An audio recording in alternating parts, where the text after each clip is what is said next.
Isitayo ang lahat para sa panalangin, pangunahan mo, noong luwag.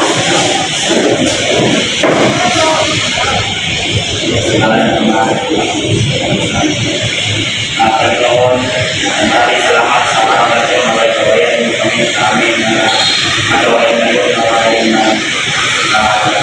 magawa namin ito na may matutunan kami sa mga kalakayan na nanilang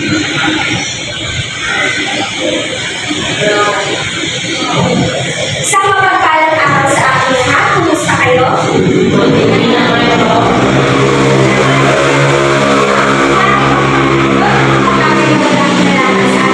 Kasi sa araw na ito,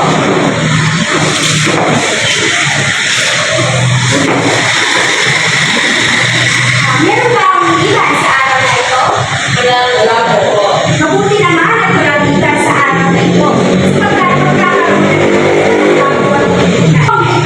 pati kung alam niyo na ang mga kasunduan sa loob ng ating klase. Sino-sino dito sa inyo ang makapagbibigay? Ginoong Justin? Pag nasa lang na may Tama, taas kahit mga iba ang gustong sumagot. Ano ba ang pipiliin ni Christine? Kayo, maraming po kayo? Mahilig ng mabuti sa iyo. Okay? Maraming na mabuti sa guro. Sa Kung una ko talaga kapag meron pa ibang nagsasalita. tama, meron ka ba? Hindi magasa? Ang pinakong sa mga pagkakagawa. Ang lahat ng mga kasagutan ay ang mga kasunduan sa loob ng ating klase. Maasahan mo ba na kayo ay tutukan sa ating mga kasunduan hanggang sa kapisan ng ating klase? Opo. Okay? Saan mo yan? Okay, magandang umaga sa ating lahat. Handa na ba kayo sa ating talakayin ngayong araw? Opo. Mabuti naman at kayo ay handa na.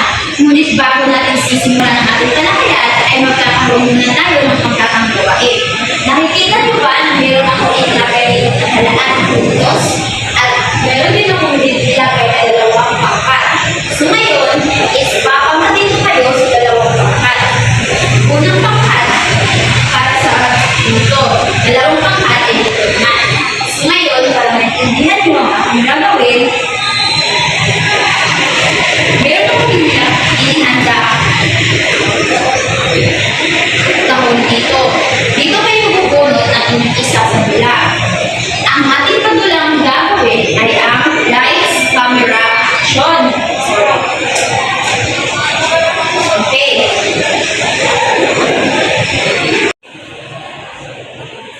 Ngayon ay magsisimulan tayo sa unang pangkat. Ngayon ay bubunot kayo dito sa kahon para inyong isa sa dula.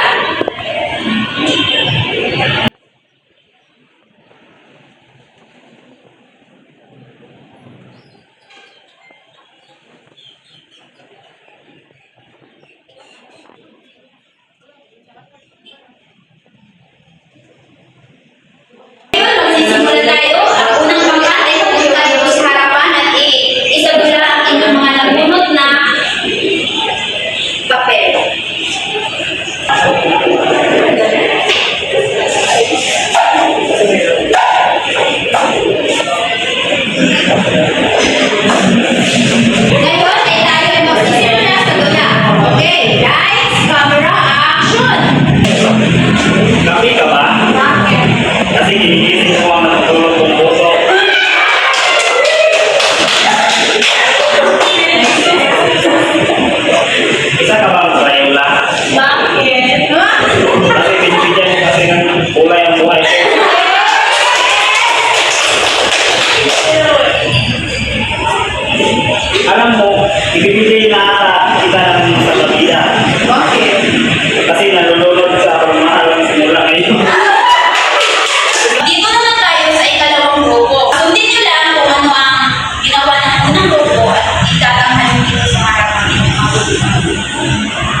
Okay ba? Ngayon, handa na ba kayo sa inyong bilang? Oo. Okay, lights, camera, action! Alam mo, hindi kita kita lang sa loob. Bakit? Kasi, malulunod ka sa umahan ko mula ngayon.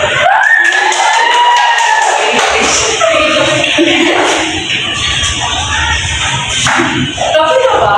Bakit? Kasi, ginigising ko ang nangulong puso.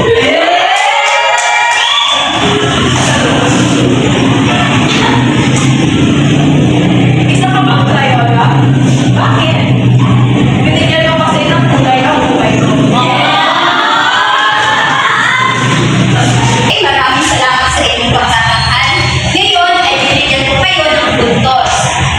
Sa unang pangkat, ang katumbas ng birthday ay nakakuha kayo ng 20 puntos. Sa ikalawang pangkat naman, ang kulay ng puntos naman, ang ikalawang pangkat na nakatumbas ng 5 puntos. Palakpakan ninyo ang inyong mga sarili sa inyong nakuha puntos. Ngayon, nasiyahan ba kayo sa nagawa nating mga laro? Okay. Base sa laro na ibinigay kanina, ano ba yung napansin? Marlene? Nabansin ko po na pinakakilig ng lalaki ang babae. Kaya sa tingin ko po, ito ay tungkol sa suyuan. Suyuan. Pinapakilig. Sinusuyo ang mga babae ng mga lalaki.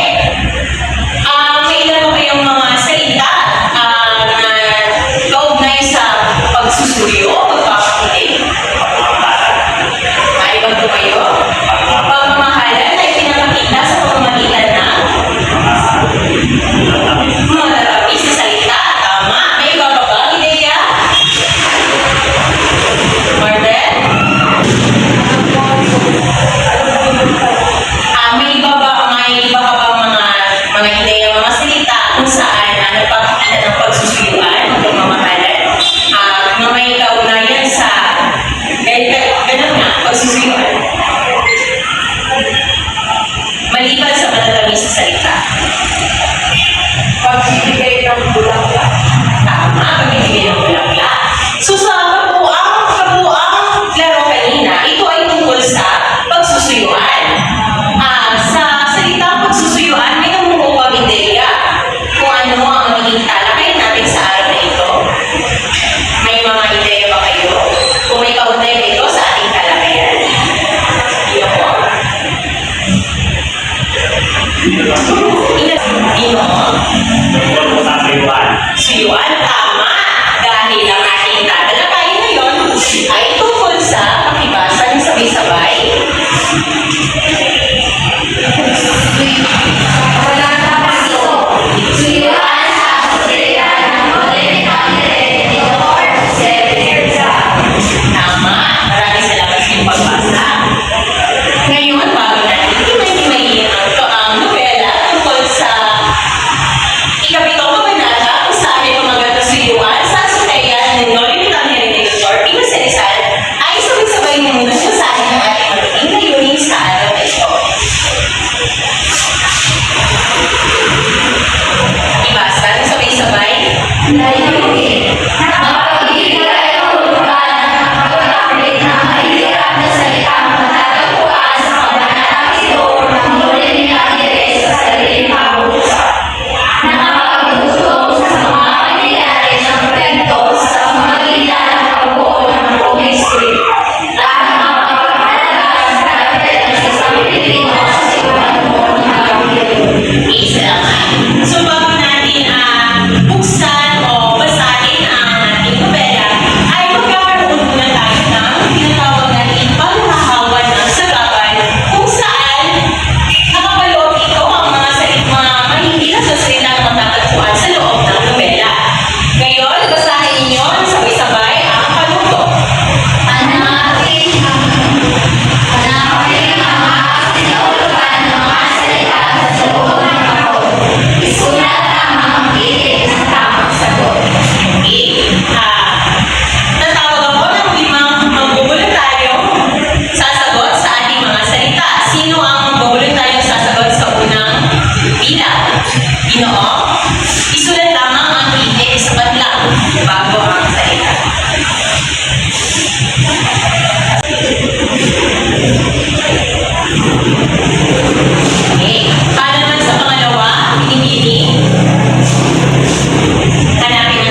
Sila ay at siya ay magpulayo.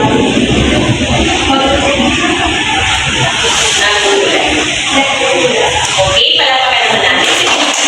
Sa pangatlong bilang naman, maaari mo ba ang salitang inventaryo ay ang kasigulugan nito ay ang sagot mo ang kumpleto. Maaari ba ang tamang iyong sagot? Maaari ba gamitin ang salitang inventaryo sa pangungusap? Ang mga pari ay nasa internet. Palapakan naman natin.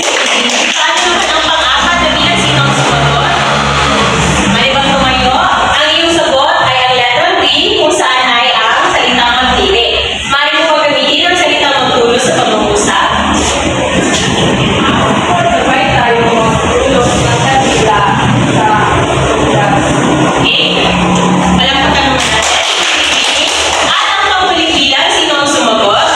Binibini. Ang kalupi ay ang iyong sagot ay ang letra A, pitaka. Kung saan ay tama ang iyong sagot. Maaari mo ba gamitin ang salitang kalupi sa pangungusap? Meron akong bagong kalupi. Okay, very good. At nalaman naman tayo sa ating pagbabasa ng ating nobela kung saan ay magpapatuloy ni Pilipining Mark. Sa puntong ito, sisimulan namin ulit ang kabuuang istorya ng kamalakapito ng novelang Modern Family. Pero ako dito ang hinanda na kopya para sa ating sabayang bubasa. Dito sa kalimang bahagi, babasahin niyo ang may highlight na tinawag na script. Ang nandito naman sa kanang bahagi ay babasahin niyo ang may highlight na verde at kulay ako. Okay. So ngayon, bigyan ko kayo ng kopya.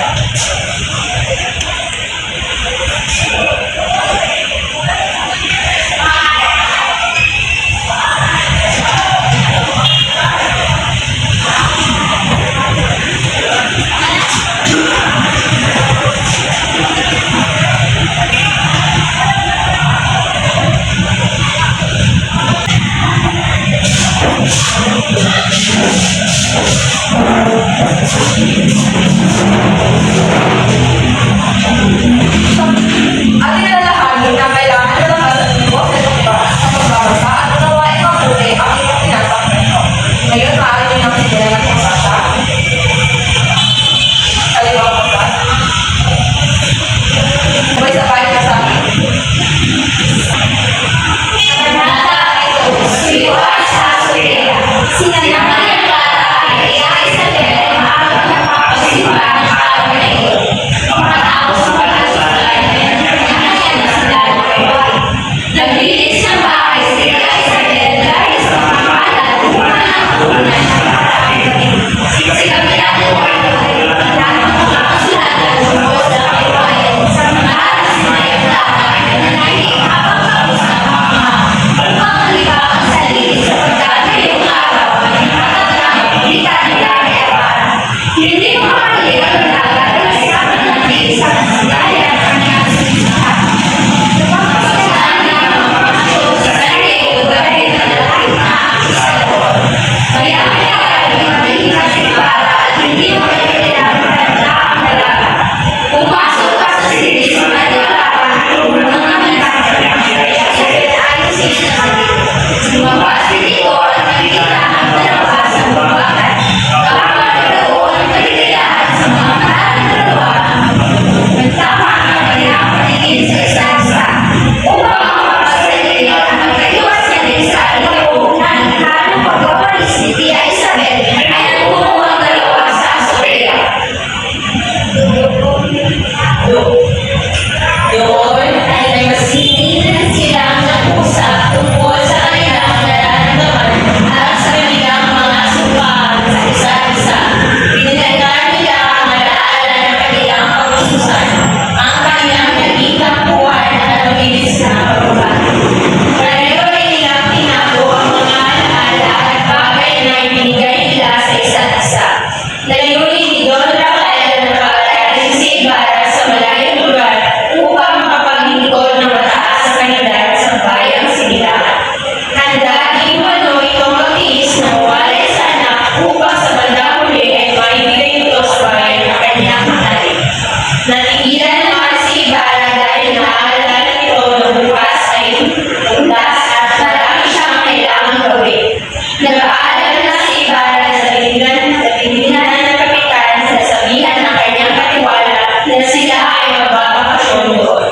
Si Maria naman ay hindi napigilang maluha dahil sa pagmumila kay Ibarra.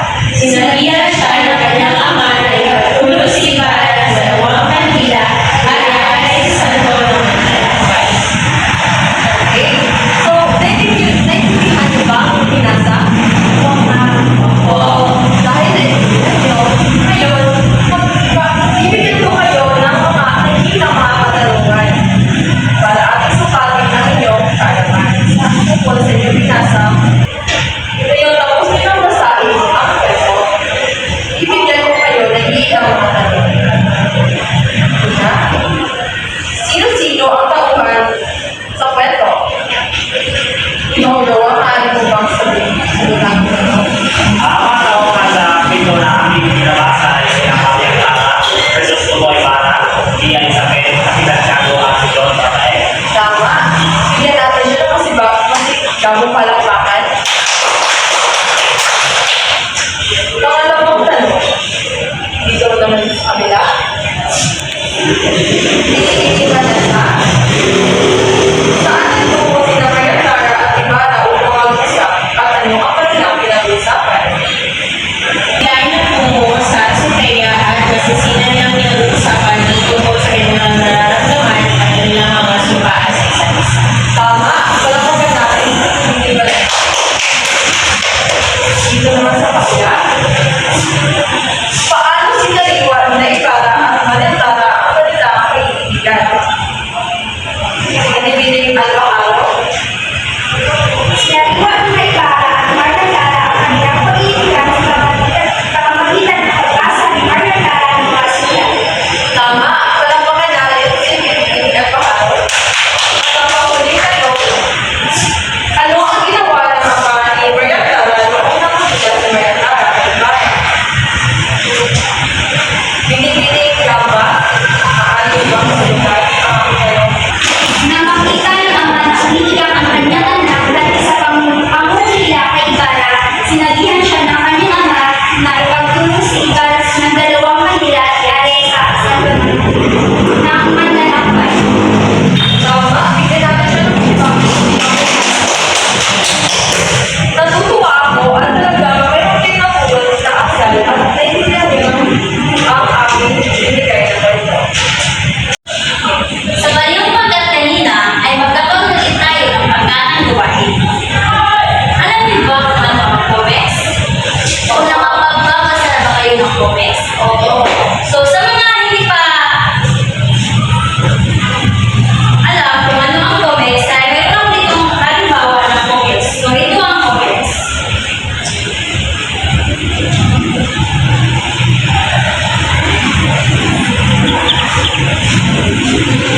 So, ang comments ay mayroong mga karakter at mga dialogo. So, dito ay sila ay nag-uusap, simple na po, ano sila na may nagpapalitan ng mga ideya. Katulad ng halimbawa na ang ipinapakita ay bubuhin kayo batay sa inyong binasa at lalagyan dito ng dialogo. So, meron ako ditong malinis na papel at dito kayo gumuhit ng comments.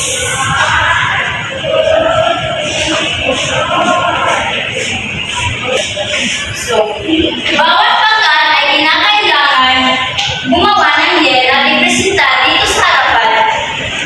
Bago lahat ang nagawang comments at pagkatapos pumili ng dalawa o isang pagkat upang iulat ang comments dito sa harapan. Iwanan ba? Class? Bibigyan ko lamang kayo ng 15 minuto para sa pagkahanda at 5 minuto para sa presentasyon. Ngunit,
mahusay para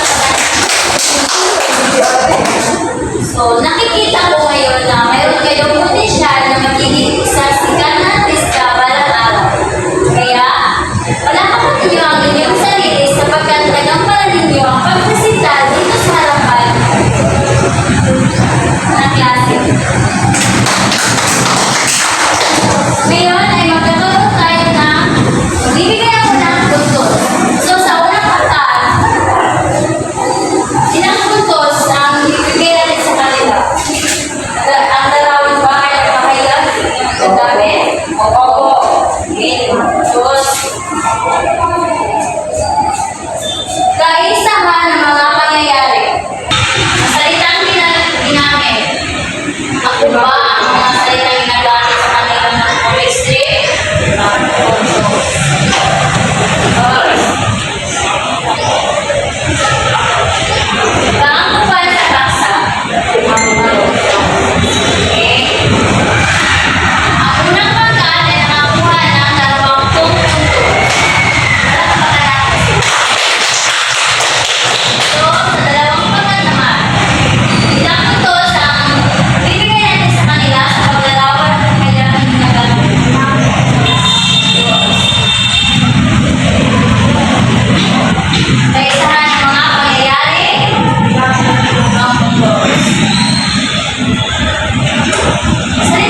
Yes, sir.